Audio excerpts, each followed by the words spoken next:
Hi friends, I am back with another Psychologist Reads video. I'm always super excited about these ones because I'm a psychologist and I love to read. Also a huge Harry Potter nerd, Disney geek. I love The Witcher, Game of Thrones. Psychologist by day, nerd by night. You might have seen Psychologist Reads The Silent Patient by Alex Michaelides. I also did a Psychologist Reads The Witcher, so definitely go check that out because I have diagnosed Geralt of Rivia, which was really fun to do. But today is all about The Maidens, the second book by Alex Michaelides. And if you like this kind of content, then definitely click that subscribe button because that really helps me out, and hit that bell so you never miss another video of me again.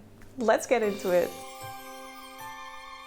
For those of you that do not know this, I am a psychologist in real life. This is not real life. Wow. So I've been working as a psychologist for I think a little bit over 8 years now. I've worked at a lot of different facilities. So I've been at a forensic institute. I worked a lot with people that have different kinds of addictions at a medical rehabilitation center. I've worked with trauma, and I mostly see adults and elderly, but I've also worked with kids in the past. And a big chunk of my work experience is in hospitals where I worked as a neuropsychologist. And I'm currently studying to become a healthcare psychologist, which is a specialization in my country. So let's talk about The Maidens by Alex Michaelides. Let me first start by saying that I listened to this book on Audible. I have an Audible membership and I just love listening to audiobooks because I have to drive 2 hours a day to get to my work. So it's always fun to just soak in a good book instead of just listening to the radio on repeat. I just absolutely love Audible. It's so easy to use and they have terrific narrators, and people give reviews on Audible, so you can also see what other people think. You can just listen to a sample of the audiobook, and in case you want 50% off for your first 3 months on Audible, you can click on the link in my description. And a big thank you to my patrons. You guys are amazing. I really appreciate you. And if you feel like it's something for you, then definitely come join us. Just head over to patreon.com, type in my name, or click on the link in my description. So obviously this will be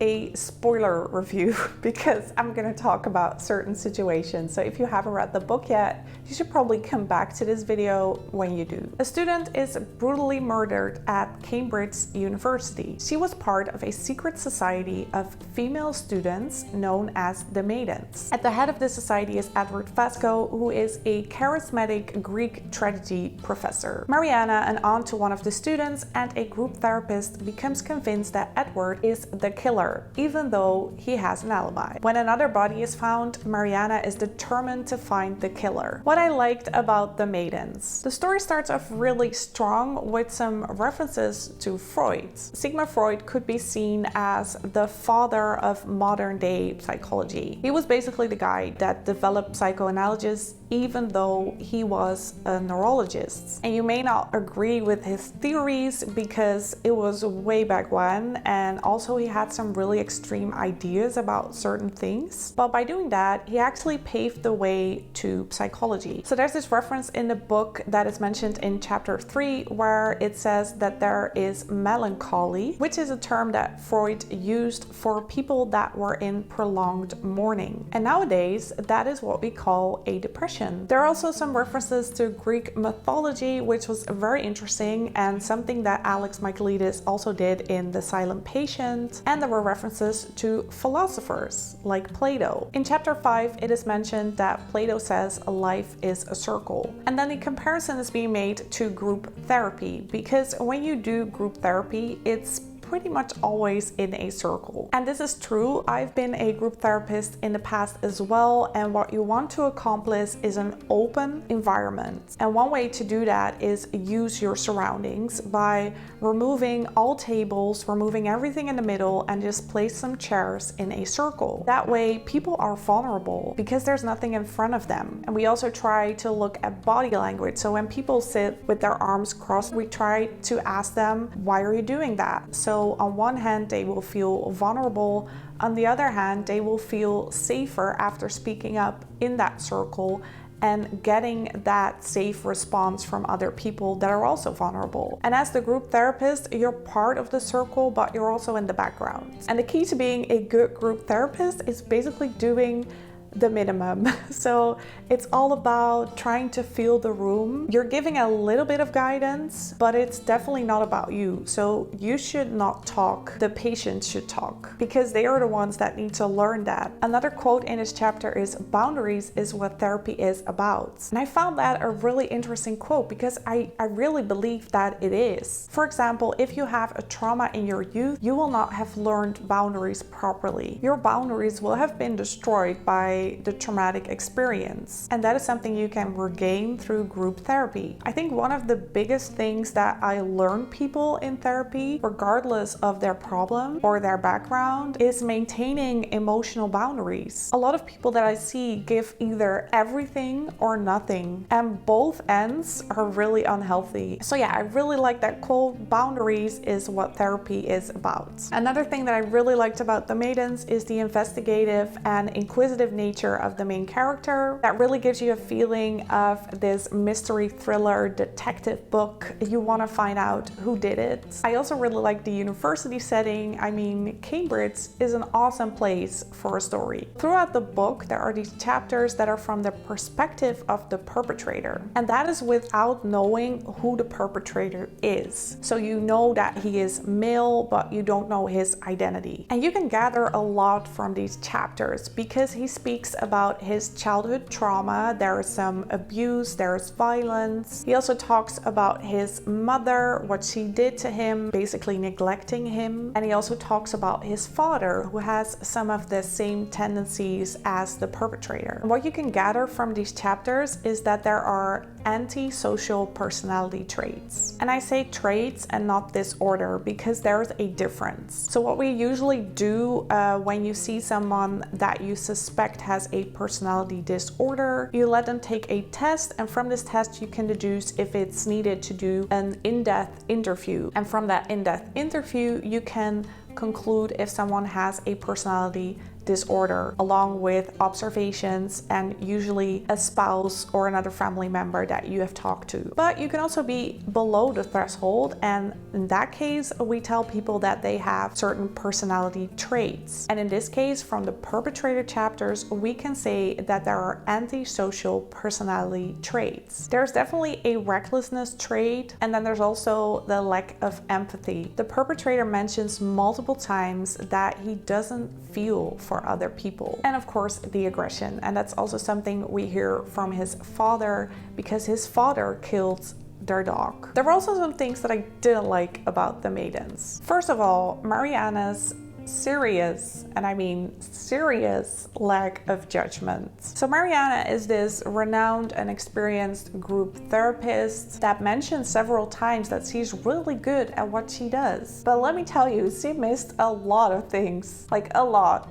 I can kind of get over the fact that you missed that your spouse is banging your niece, who was at that time 15 years old. Like, that's wrong on a whole nother level. But you also missed the fact that he was not really that happy with you. And then you also missed the fact that Zoe turned into a whole nother person around that time. And you were telling me that you're an emotionally in tune psychotherapist? Like, come on, if you're really good at this work, then you have kind of this sixth sense when it comes to emotions. You pick up on little things that other people do not. That's why you're good at your job. You can feel certain things, you can see certain things from body language. It's the little things that you pick up that make you a good psychotherapist or a good psychologist. And you raised an antisocial girl, because that's basically who Zoe is. She turns out to be this antisocial, traumatized girl, and you raised her. What happened there? So basically, Sebastian, her spouse, is this master manipulator, but she totally missed that. And then on top of that, her niece, Zoe, turns into this antisocial girl. I don't get it.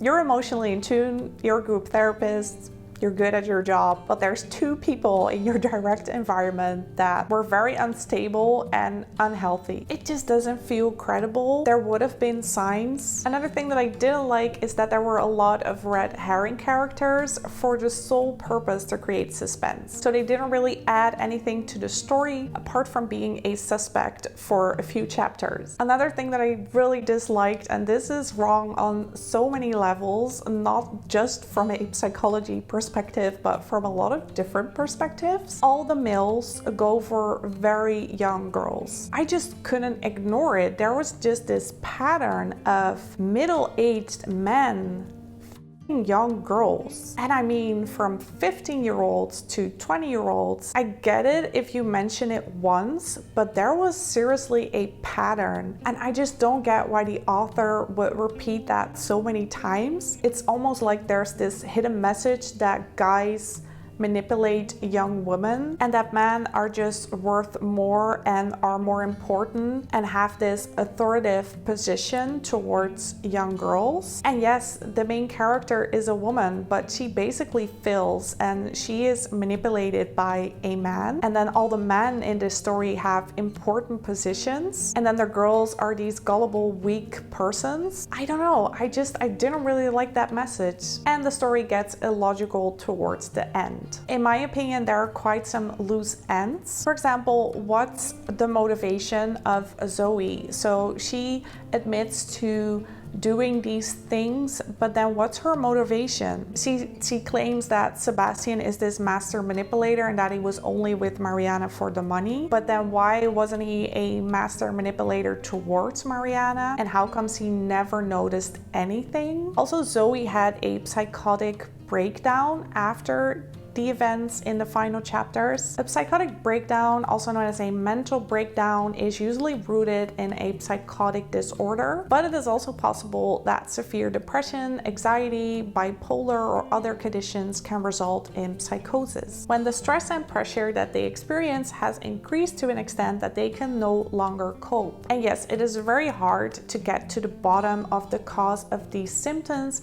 but an experienced psychotherapist could. There are usually sudden changes in someone's mental or emotional well-being and other unusual signs or symptoms. And I just don't buy it that Mariana doesn't see any symptoms of this in Zoe, someone she has raised. And I would have loved to see more details of the relationship between Zoe and Sebastian, because that is barely explained. I also had some other questions, but those are mainly about the writing style. Why does every male have to like Mariana? Again, I feel like females are sexualized in this story because literally every male that she encounters feels something towards her. They either want to sleep with her, or they want to date her, or they want to have a relationship with her. I mean, who is this Wonder Woman? And why would anyone tolerate her meddling? She just walks around the university and just talks to everyone, goes into rooms that she shouldn't go in. Like, what is she doing there? Why is everyone just approving that? I mean, even the police mentioned that she should stop meddling. And why isn't the university taking measures? I don't even remember at this point, but I think there were like 3 dead bodies found at the university. We shut down for the virus. Why don't we shut down for 3 dead bodies? Like, come on. You would honestly go to university where 3 dead bodies were found with nobody in custody? Would you honestly still go? And would a university still just open their doors for their students? I don't think so. I don't think so. There are 2 more things that I want to talk about when it comes to the Maidens from a psychologist perspective. In the beginning of the story, when the first body is found, Mariana is just hypothesizing and thinking about the perpetrator and what kind of person he or she should be. And she makes up her mind very quickly because she concludes this must be a psychopath, and that is based on the fact that there was a lot of aggression at the scene. Let me first explain what a psychopath is. Psychopathy isn't always the same as an antisocial personality disorder. In fact, research shows that only 1/3 of the people that have an antisocial personality disorder meet the criteria for psychopathy. Psychopaths usually don't show traits on the outside. They have this superficially outgoing personality that hides a fixed pattern of psychotic and antisocial behavior. I think a school example is Ted Bundy. Research also shows that people with psychopathy have a different brain structure. So there is, and I have to read this from my notes because difficult words, there is a reduced connection between the ventromedial prefrontal cortex, which is somewhere around here, and the amygdala, which is part of the brain that is primarily associated with emotional processes. And what's a funny coincidence is that this word is actually derived from the Greek word amygdale, which means almonds. And Alex Michaelides is all about Greek influence and Greek mythology. So Mariana is really quick with this conclusion. She doesn't even know what happened. She just says, this must be a psychopath. I mean, it could be, but first of all, you don't have all the information. There are also a lot of other possibilities, like it being an antisocial personality disorder, or a sociopath, or someone that's in a psychotic state. Not to mention that only 1% of the general population is a psychopath. The final thing that I want to talk about with you guys is the fact that there is something from the silent patient in the Maidens, and that is Theo Faber. When I heard that name, I was shocked. As we were reading The Maidens, it is revealed that Theo hasn't done what he is doing in The Silent Patient yet, but there's more. Mariana actually helps him to accomplish what he's going to do in The Silent Patient. So on the one hand, I thought that was really fun to incorporate that, but on the other hand, it just didn't make sense. Again, what is wrong with Mariana that she is surrounded by so many unhealthy and unstable people? And Zoe ends up at the Grove? What is wrong with Mariana's instincts? Does she even have them? She's hanging around with Theo Faber and she's sending Zoe to the Grove. In my opinion, the author could have left that part out. I don't really get why he added that because it kind of takes away the mystery of the first book. I don't know, it just didn't sit right with me, but I am curious to know what you guys thought of this little mashup between The Silent Patient and The Maidens. And that is everything I wanted to share with you guys from a psychologist's perspective. I gave this book 3.5 stars on my Goodreads. I didn't like it as much as The Silent Patient. I thought there was less suspense, less interesting characters. What I really loved about The Silent Patient was the amount of therapy and the interaction between therapist and patient. And that was way less in The Maidens. The Maidens was more about finding out who did it. And I just think that Mariana isn't the best psychotherapist. So I did really like the book, but it definitely wasn't up there with The Silent Patient. I'm always really interested to hear other people's perspective or other people's thoughts and theories on this book. So if you have some, definitely leave them in the comments. I also wanted to mention that I am hosting a magical readathon. It starts on the 1st of November and it ends on the 1st of December. And I hope you enjoyed this video. If you did, then please give it a thumbs up. And thank you so much for watching and let's stay in touch.